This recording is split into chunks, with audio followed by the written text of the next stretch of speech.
Well, hello, everybody, and welcome to this week's The Beautiful Bag podcast. I am your host, LeeAnne Hayden, and this week I have a new member of my family, of the Ostomy family, at least my world, Stephanie Brenners.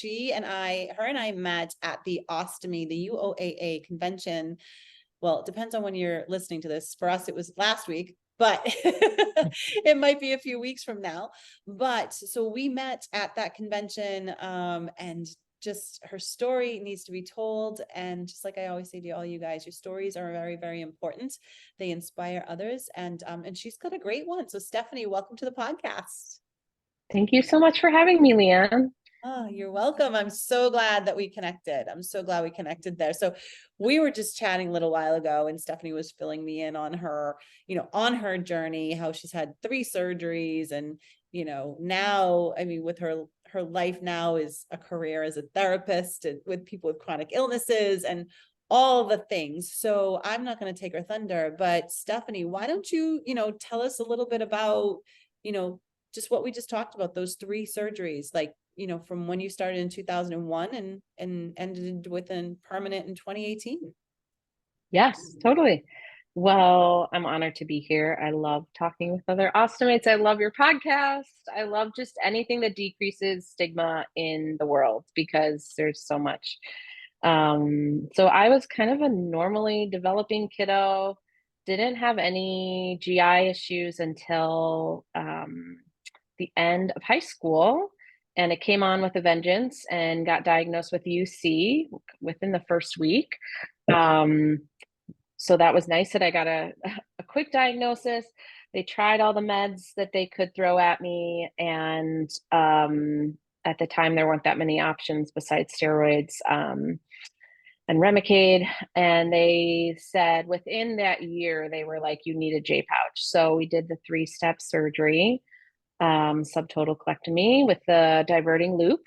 And then 8 months later, they made the J pouch. And then a couple months later, they closed the ostomy. So that was my first experience with the stoma. It was a trip. I was in college, so I just was not making the best choices. I just wanted to be left alone and do whatever I want. But I made it through, and I was happy to kind of be pooping normally again and not having to deal with it. How was And that? Let's talk about that for a second, because there's a yeah, lot of sure. people here that talk about, like, I was in college or I'm in high school, or Yeah. how were those years? Like, what were some of the things that you're like, I wanted to be left alone, I just wanted to live normal. What was Yeah. it like? I mean, my doctors at one point were like, you're not allowed to go away for school. And I was like, well, I'm actually gonna live abroad for a year and do a gap year like they do in Europe. So I'm gonna go, but put me on whatever meds you want, but like you're gonna be man like, and somehow my parents let me. And then for some reason, of course, those 6 months in Europe, um eventually I ran out of money backpacking, but those 6 months were fine. And then I got home and I was like, I gotta pick a college because I was going to be gone a year and it's the middle of the year. And I remember my doctors being like, don't go away to school, you need to stay within the state so that we can see you, and you might have worse flares and da, da, da. I was like, no, I mean, I'm a youngest child. Like, no, I'm a risk taker. No, thanks. So I moved 4 hours away. I felt like that was like a compromise, but I was like, I'm not going to let this dictate my life. And then at school, I was just, like a typical teenager wanting to just explore my body, drinking, recreational drug. Like I just did not care. This was like such a nuisance.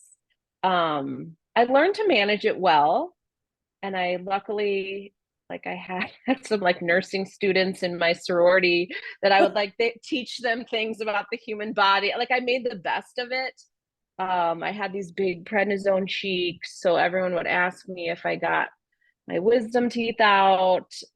So there were things where there were definitely medications I was on I should not have been drinking. I just was not making wise choices. But I also was like, everyone, this is like college. This is the time where I should get to do the fun things. So I feel like I made the most of it, but it was still quite a, I don't know, quite an adventure. And I'm sure my doctors or parents, loved ones, were probably shaking their head a little bit. Probably, probably. But you know what? I love that you said you you weren't going to let this stop you. You were young, you wanted to Yeah. live your life, you figured it out. Like, I'm not Yeah. staying home, I'm going away to college. Yeah. Put me on some meds, I'm going backpacking. I think that's that mindset that you had Hmm. intuitively helped you get through it faster. Yeah. Like, or get through Yeah. it, not faster, but just to get through Right. it, right? And to be able to live Right. your life. Because that's, you had just said a little while ago, while we were talking prior, it's like, we have this one life, right? Like, this is I it, know. like, right? We're in this one path. Right.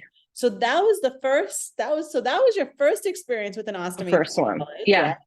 And now you're in a J pouch. Life is good, right? Right.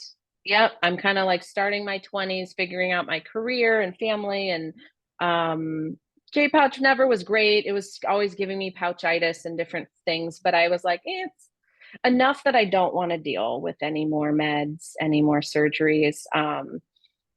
And so I was able to manage pretty well. Started flaring up more and more. So they put me on Humira, which was the only kind of med at the time. Um, and then I started getting abscesses and fistulas. So that was the kicker where it was like, ooh, it was misdiagnosed. And then they figured out that's what was going on. Um, Thankfully, my gynae at the time really was thorough. And so that really changed a lot in terms of diagnosis, knowing that perianal disease with abscesses or fistulas are signs of Crohn's. Um, it definitely was like a big pivot moment because I had celebrated every little, I'm very much into like celebrating every little thing. So I remember graduating myself and being cured after that third J pouch surgery back at, in college, and saying goodbye to the nurses, and, just feeling like I'm done. That weird GI chapter is over. And then for them to be like, actually, you've got Crohn. I'd always said, at least I don't have Crohn's. Like, Mm. I'm so grateful, which is terrible. So then I had to wrap my head around, okay, I have the thing that I didn't want to have, and this little tiny thing is really wrecking a lot. They're trying all these different, repairs and setons and a flap advancement, all these procedures, nothing's working. And one option is the temporary ostomy. And I know what that's like. I've done a bag. It's been 10 years, but like, sign me up. I was that at that point mentally, I was like, just give me a temporary diverting loop. I can do it. And maybe that'll just get this thing calmed down. And it did for actually quite a long time. But eventually that diverted J pouch that was just kind of dormant, hanging out down there, was just stricturing and spasming. And it did not like, even though the loop was really helping me give my quality of life back, that started acting up. And so, I don't know, I was starting to get like bowel obstruction, just things where I was like, ooh, even with the ostomy, I'm having issues. Maybe we do need, all my doctors had said we need to get that thing out at some point, Mhm. the J pouch. So um, in 2017 is when I ended up having a very random pain, which turned out to be a liver abscess from Crohn's, which I had never had anything like that. And it ended in me in ICU, which at the time they had given me, I was like married after, it was like on our first anniversary, and the doctor gave me like 50-50 odds of surviving this. It was very sudden. It was I won't go into it, but it was so intense. I was completely dissociated, talking about shopping in Europe. I was in a happy place but it was so painful. And so they said, as soon as you get kind of recovered from this stay of sepsis, we need to take that J pouch out. We need to do the Barbie butt, the total APR, you know, take out your rectum and anus, take out that stricture J pouch. It's going to be a big surgery. You've been putting it off and it's time. So that was quite a year. That was January 2018. They actually kept the same stoma. So I still have Richard, as I call him. He's the loop. I don't love the loop. I must say, I really wanted it to end, but they were like, this surgery is already going to be like so many hours long. Like we're not fussing. We're keeping your same stoma. We're taking the rectum, the anus, the strictured J pouch was like hours and hours of them getting adhesions, like to get it out. And then it was a lot. So that was my journey to my final stoma, which I have now. It's 2018. So it's been, I don't know, 6 years. It feels like forever, but really happy I did it. And then the year after my Barbie butt, I also had, I know I mentioned this, but a breast cancer diagnosis. So I had a double mastectomy and reconstruction. So that was quite a journey too. I feel like since, knock on wood, since the 2019, it's been like a pandemic, but that was like no big deal because my health was not failing me. Like, thank goodness this happened all before pandemic. That would have Right? been the icing on the cake. That would have been crazy. But you had said something Yeah. earlier, between 2018 and so now I lived through sepsis. I finally have a permanent ostomy. Yeah. Like, this is it. You had said earlier, I finally felt good. Yeah. Yeah. It really was. It was amazing. The night and day of after I got my Barbie butt, I don't know. It was almost like my body just was so ready for healing. It had been just like having this, like, I view it as like this toxic, like strictured, like inflammation. So it was like right up next. It was causing like not only spasms, but it was causing like bladder issues, gynae issue. It was like all of the area was just so inflamed around that J pouch that was dormant that it was like as soon as it was out, like my wounds healed. Like, so 50-50. They had told me like half of the people will need another surgery because it's so extensive. All this, I mean, it was basically from my belly button all the way down to where my anus was. So it was like such a huge wound and drains. You can't sit. And so I was kind of prepared. Like, even I was like, told the doctor, even if it was like 99 and 1, I would be the one. Like, I'm always the weird outlier that they're like, bring in the residents. Look at this cool, look Right? at this medical marvel. One of my doctors calls me Miss Mystery because every time we think it's something, it's the opposite. It's nothing. And we think it's nothing. She'll like, okay, I'll call you in a couple days, but it's probably nothing. It's something. So it's just kind of like knowing it's really annoyingly complicated sometimes. And as soon as it got the J pouch out, it just calmed the heck down.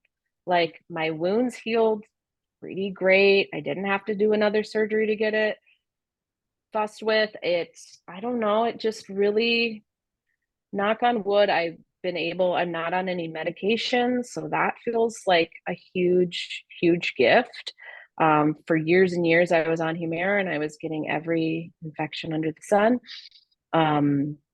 Which again, there's more targeted biologics now. There's options if I need them in the future. I have Crohn's. There's no guarantee I'm not going to need that. But it's been so nice to have a quiet, have room in my life to do all the non-medical things, We're gonna knock on some wood for that. I'm knocking on my I table for that know, one, right? right? Right? Right. I just feel like I have to celebrate every day knowing how bad it was and knowing, man, I probably should have done it a little sooner. If I had known this is how it would look on the other side, yep, I should have traded in that quality of life, but it was so much anticipatory anxiety. I was not ready. So let's talk about that, right? So it was so much anxiety, you weren't ready. What did you think it was going to be like? Like, what was the hesitation? What did you think life was like? You already had you had it temporary for a while. We Yeah. kind of like Yeah. Right. outlaw it. I know I had it for like a good 6 years. So I Yeah. kind of was like, I'm going to have either this stoma or something else. I think it was the big surgery is what I called it. Probably not the best. I just was thinking it's going to be this huge, terrible, insurmountable thing. What if I have complications?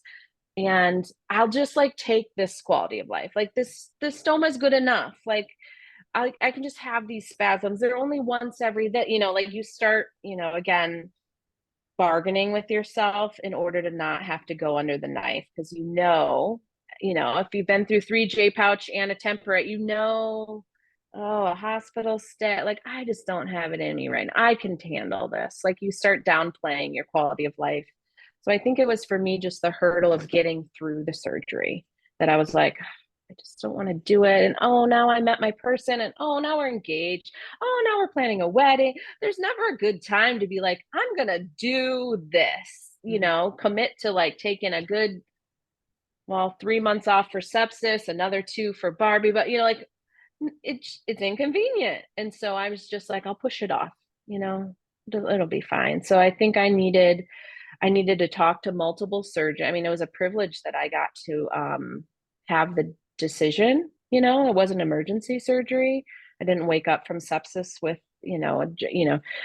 that I could heal, but I also am like, I think I couldn't even think about what my life would be after. I just thought, well, it's such a big price to pay and there's no guarantees of the after. What if it's just as bad? So I'm not going to do it. I talked myself out of it. Right. And so you finally do it. You're like, oh, I'm finally feeling good. And Yeah. then, Yeah. hi, here's breast cancer. Right. Right. Right. Which I mean, in a weird way, I was mentally prepared for that because I had known that I had a genetic mutation called BRCA2. And so they had been monitoring me because of my family history and then knowing that I had the mutation every 3 to 6 months for like a decade. And I'd had a couple false alarms. So I was like, they've always said it's not like if you get it, it's when you get it. But I just want to catch it early. And luckily, they caught it super early. It still was annoying that they caught it at all and that it was, was 35, I think. So 36. So I still was really a lot younger than when my mom got it. So it was still a surprise, but it was like, I've done so much more. All my breast surgeons, when they see my medical history, my giant book, they're like, oh, this is a walk in the park. Drains, you've done drains. This is a lot less. Yeah. So I felt like I was well prepared from the GI surgeries and from going through the big surgery with the Barbie, but it just was another like sinking feeling of like, I just want to fast forward. I don't want to have to do this. I know this is the only way is through. I Right. have to just go through. But I had lovely support. I had the most wonderful boob voyage party that my sister and friends planned. That was all, I had like a boudoir shoot with my old boobs before I lost them. And it's a very different process, but there's also a lot of stigma too with women and their breasts and beauty. So there's a lot of like overlap and then a lot of differences because breast cancer was so mild for me, whereas IBD was a lot more severe. But it's been 4 years of just kind of doing my checks, checking in with all my doctors, making sure we're healthy and good. But overall, it's been a wild ride, but I'm so happy. I'm happy to be stable enough medically to be outpatient. Like no more ICUs, no more PIC lines, no more I don't know, just all the paraphernalia. All I have to manage is my bag. Like all I have to do is reorder supplies. That is a privilege and a treat. Like I can do that. And I get to talk with ostomates and other chronic illnesses, but every day I get to just do the career I wanted, you know, and like get to be a therapist and sit one-on-one with I worked in a hospital setting for a while. Now I'm in private practice. I have my own business. I have the flexibility and the free. I just feel like this is the life. Like if I knew this was on the other side, I would have done it years ago. But there's no, I think I had to create it once I felt better. And you had said it a little while ago, you had to go through it, right? There was no other way around any of this. You can't ignore it. We can't procrastinate it. We can't make it go away. We can't wish it away. We can't do any of the things. We've got to actually physically, you have to go through it to get to that other side. And you've done it. And you did. And now you have this, you know, you've had, like you said, your ileostomy, it's just it, you know, I just have my bag. I just have to change my bag. What a blessing is that you feel that way, because there's a lot of people that don't feel that way. There's a lot of people that they have skin issues and they have other things like that. And you being a therapist, I want to dig into this because we did a lot of mental, there was a lot of body image when we were at the convention, and I know you ran the segment for mental health, right? You were mental health. Let's talk about that because it's very, very important, because there's so much, like you said, stigmas around it. What do you see most when you're talking with people when it comes to their mental health? What do you see the most? Okay, so the big three I would say is anxiety, depression, and then trauma. So medical PTSD. I could say I've definitely tasted those all as a patient myself. And so those are the ones that I kind of assess everyone for. So anxiety could be what's going to happen in the future? How is this affecting my life now? Social anxiety, it could be manifest in a bunch of ways. Depression is kind of feels a lot like grief, like heavy, really hard to motivate, just feeling hopeless and helpless, that my body's been altered in this way and I have low esteem or self-talk. And then the trauma piece is kind of getting more talked about now and studied more. And I just am fascinated by it because it's like not been researched a ton yet with IBD or with ostomates, but just the thought that something medical, which is like you're paying a doctor, you're trusting your life, these are things that give us our lives back, these procedures, but they also at the same time that they give our life back, they can cause very real PTSD symptoms like flashbacks or hypervigilant or night terrors. I still am working through a lot of my stuff from the ICU. So the studies are more with people who have been hospitalized usually, or who have had a surgery, again, have a higher prevalence. So it's just kind of normalizing that like you didn't cause this.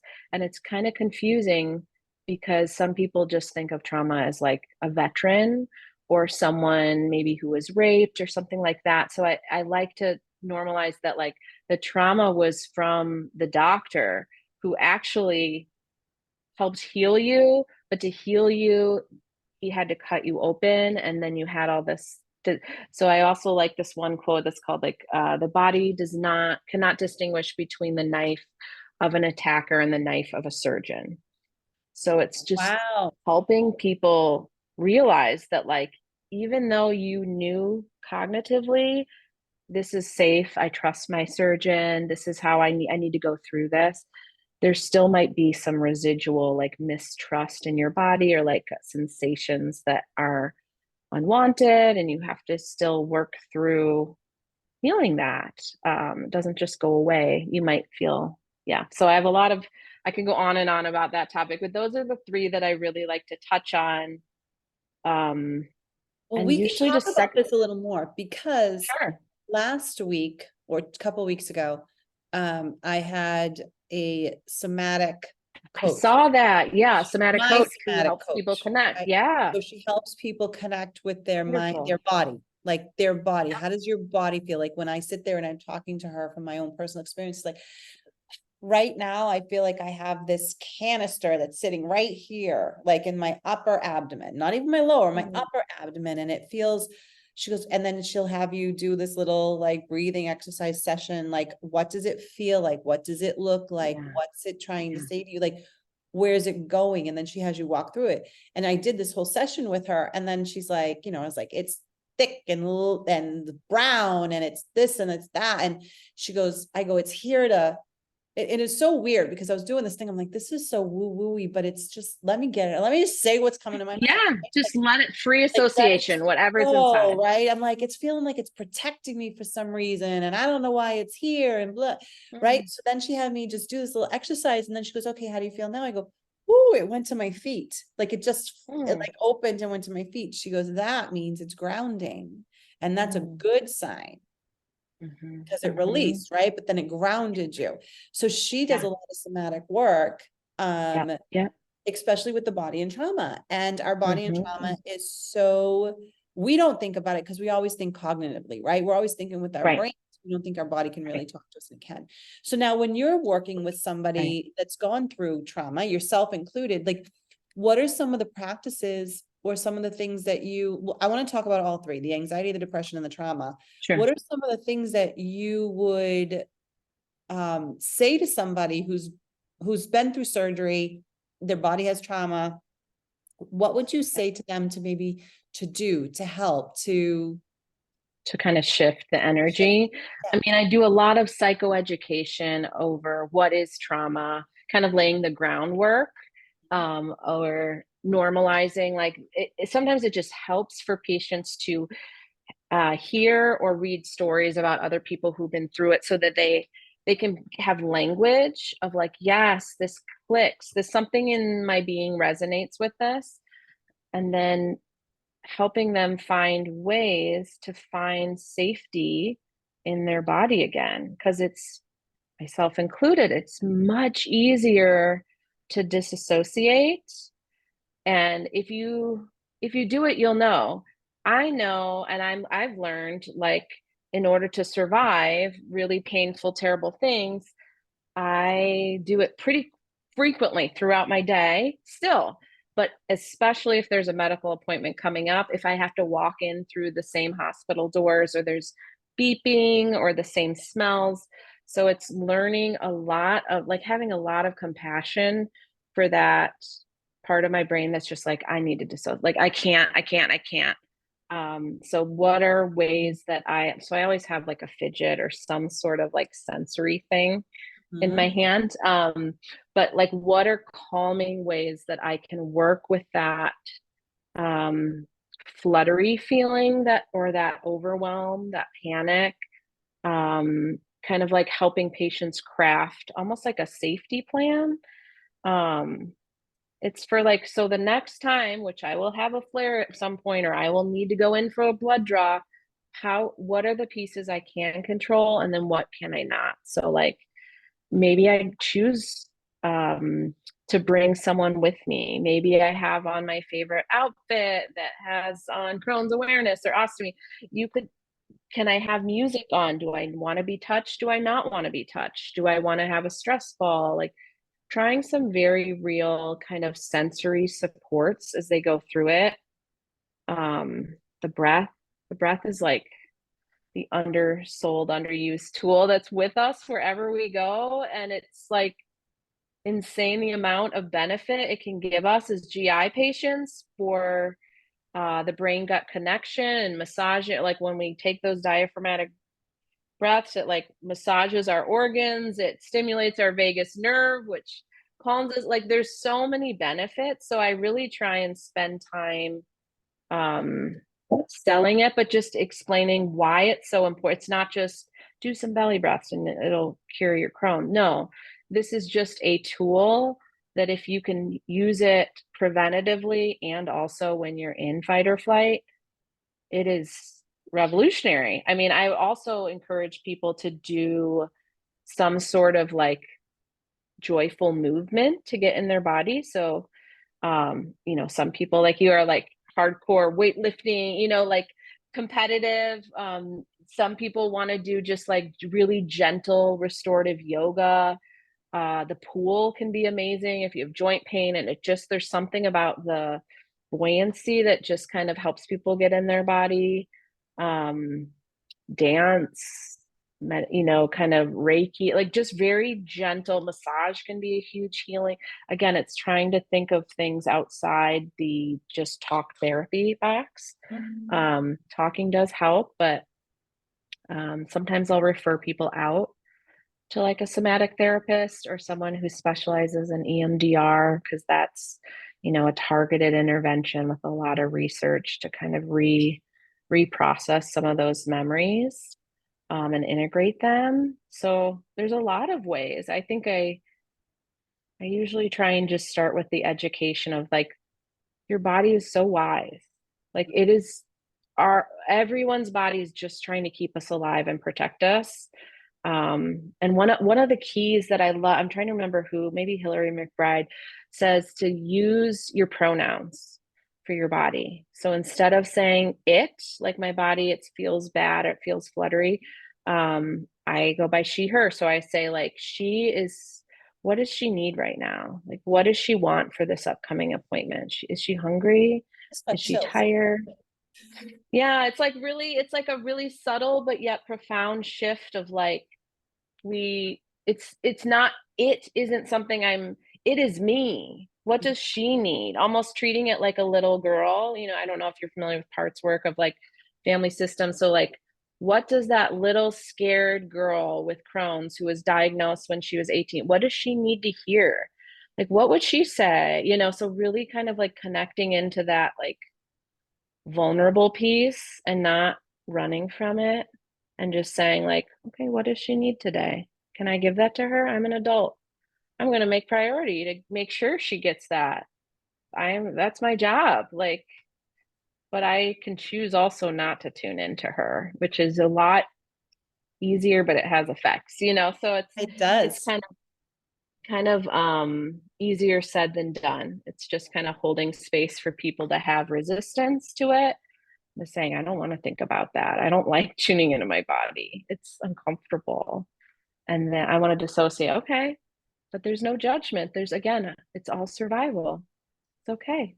We can work with your ambivalence. We'll just try and explore what was that resistance doing for you? Obviously, you're afraid that if you tune in, it might feel really blank. Let's just talk about it from, a non-judgmental space. So And it's beautiful. I love the work. It feels like I'm on the journey too.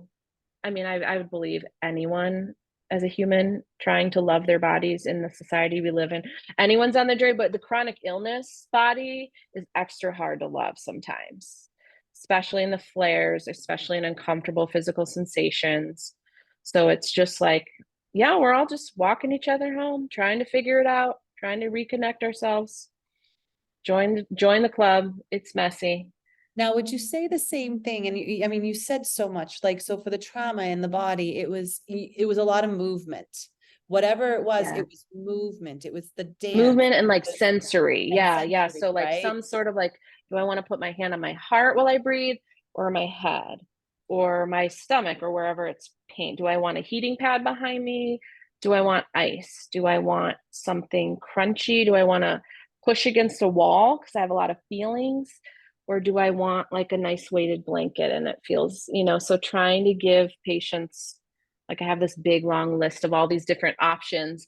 And so we kind of go through them of like, make your go-to, like your top 10 things that help you ground, help you feel like yourself, give you joy. But I always encourage it, don't pick any of the ones that you can't do on a bad day. Like if you had literally 0 spoons walking around the block, I mean, great, that's great. Or like a nice, like a hardcore weight workout, awesome. Those we don't list on our go-tos. You'll have the energy to think of that. But like these have to be like bed-bound activities. Like the restorative yoga, which is literally just putting your body into it, crossing your right leg over your left and just twisting a little bit and sitting there twisting and like a gentle stretch. Yeah. Easy stuff. Putting yourself over a pillow, like laying on your stomach, feeling the diaphragmatic breathing, like can massage everything. Again, super gentle. Yep. So starting really said. Yeah. It really does. There's so many, there's like Google, there's so many different 4-7-8 breathing, box breathing. Like there's ones that I do for kids. It's really, you can kind of collect them like playing cards of like, oh, well, it didn't work this time. Or I'm hyperventilating as I'm getting this blood drawn. She didn't get me on the first day. Okay, well, let's try something else. Okay, I'm going to put the music in. Or I'm going to put like a guided visualization of help. I'm going to go to the beach today. So I do a lot of like gut directed hypnotherapy too with GI clients. And it's especially great for disorders of the gut brain interaction. So like IBS, things like that. But it's been shown to help IBD patients too with staying in remission. So just knowing you kind of have to build up your toolbox and think outside the box too. It's so important. And it's probably not too different for people who are suffering from depression or anxiety too, right? Yeah. It's pretty much, here's all the different things you can try, put some on, see how they fit, see how they feel. Maybe they work one time, maybe they don't. Maybe they'll work a different time, or maybe there's something else that you enjoy. And I think it's like you said, it's the stuff, not just when you have the energy, but it's the stuff you can continuously do every day. Maybe it's, maybe it's that meditation, putting yourself into learning how to meditate, right? Learning how to breathe, doing all those things it's just so important. It's such important work, and it's a big part of the things that we don't really think about, right? We think surgery's over, I'm in a bag, I'm just going to deal with it. I'm going to go to work tomorrow, I'm going to raise my kids, and then life is just going to go on. We don't ever sit back and say, hey, wait a minute, I might need to take some self-care time. I might need a few minutes in the morning, or I might need a few minutes before I go to bed, or in the middle of the day, or, oh my gosh, I'm all of a sudden feeling anxious. Why am I feeling anxious? Let me take a minute and explore that. And that, a lot of women, we're very intuitive, and a lot of us will go into that direction of, okay, you know what, we need, this is what we're learning. We can't be it all, right? Because it's what we try to do. We can't be it all, but there's a lot more women that are coming into this, like, you know what? No, I need a second, and taking care of ourselves. And that's the self-care piece. It's not going and getting your nails done, your hair done, all that stuff. Right. And too, men need to be doing this too, because men have masculinity, that they're strong, they're powerful, they can take on the world. They have to. I mean, they can if they want to, but they have this whole mentality of, I have to be this person. I don't have a moment to have any of this. And I think that stuff hurts them more. So I think by them incorporating some of these strategies can absolutely help them. Right. We have a long way to go with men's mental health. I see a lot of men, and I hear that echoed of like, I don't have anyone else I can talk to about this besides if I have a partner, but I have no other male friends that are willing to like go deeper like this, or like kind of like be a safe place to explore. And just knowing like, this is our humanity. This isn't gendered. So I don't care where you lie with gender identity. Like, we all have to be checking in with ourselves. I mean, you don't have to. You could go throughout your life never taking care of yourself, but like, at what cost? I think as chronic illness patients, we learn like, I'm going to pay for this more than my peers might, my healthy peers. And so I do want to invest time. I would rather be preventative than reactive. So maybe I do need a little morning routine. Maybe I do need to spend extra time cooking down my veggies so I don't get a blockage. Maybe I do need to, like, I don't know, have some sort of movement so that things get going in my digestive tract. Like, just knowing it's okay to, but yeah, I think there's more of a stigma, especially in different cultures. I would say there's definitely a varied degree of stigma around mental health and GI, and then also within genders. One thing I like to give a shout out to is this organization called the Rome Foundation I'm a part of. So it's all the GI mental health providers.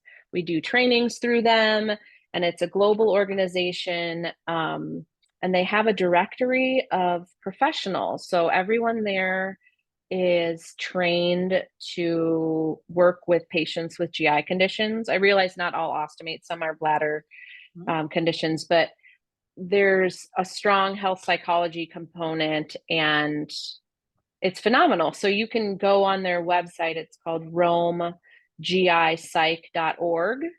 And it's kind of like UOAA or like the Crohn's and Colitis Foundation. It just is like a place for everyone to gather.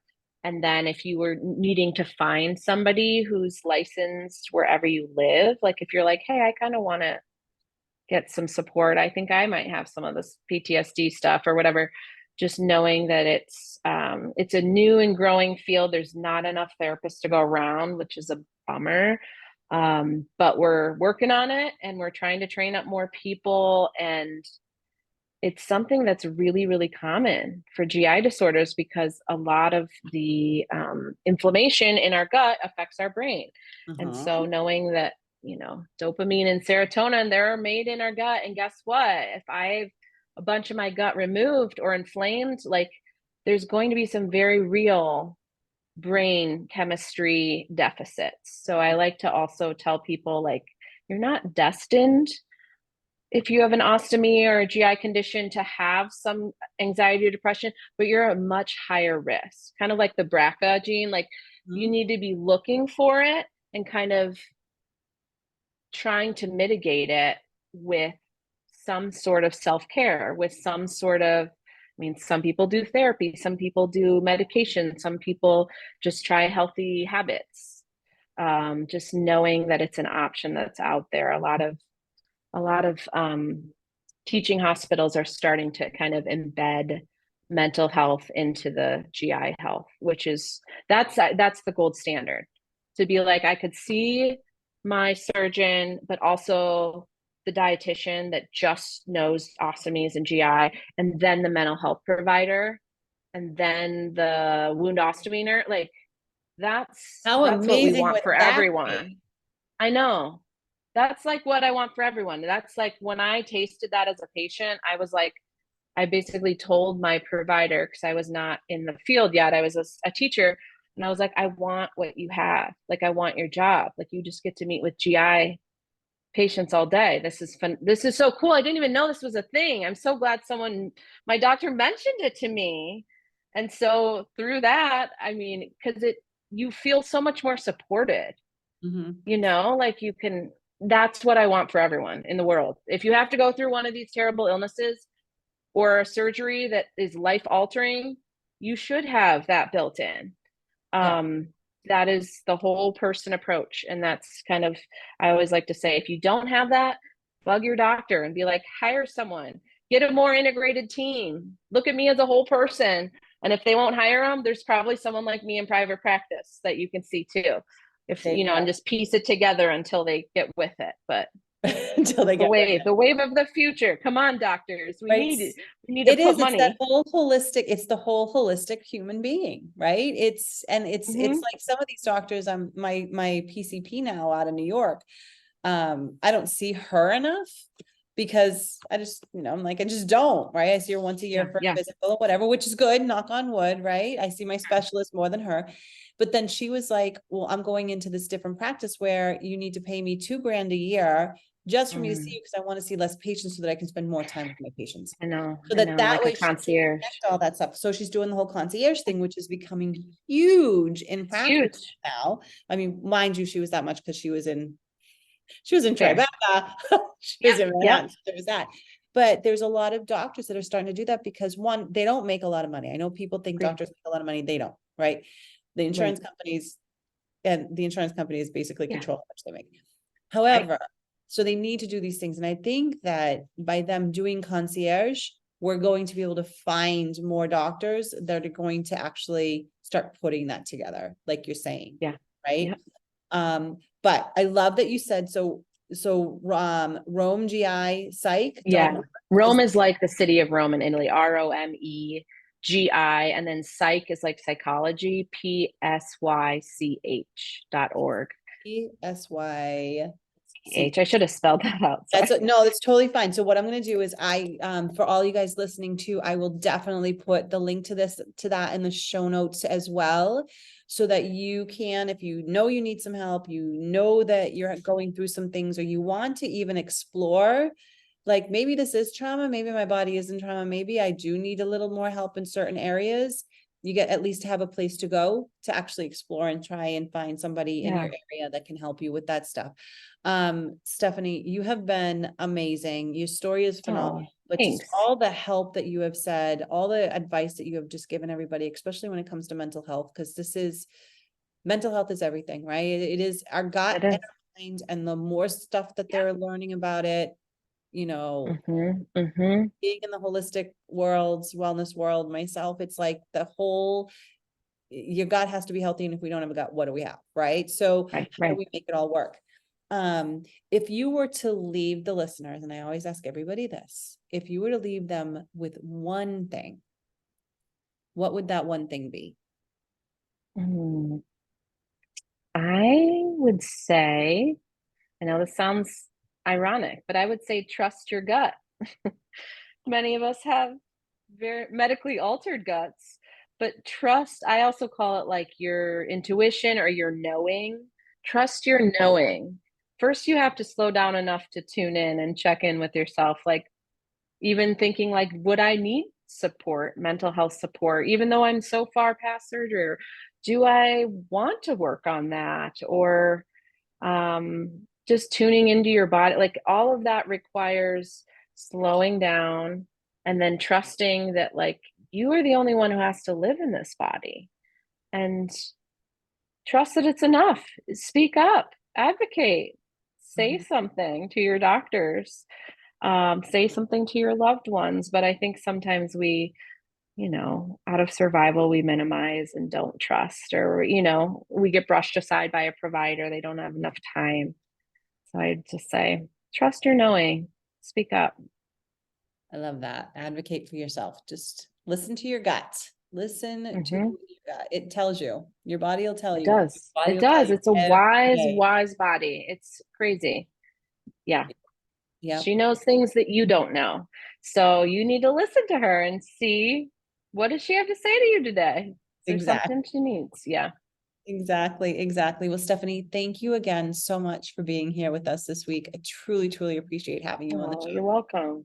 Thanks for having me. It's so lovely. And thank you for the work you do at the Beautiful Bag and all the cool guests you have and the awareness I mean, there's so much good stuff here. So I love that I can refer people to your podcast as another kind of source of support. Well, thank you. I appreciate that. I appreciate that a ton. Sure. Okay.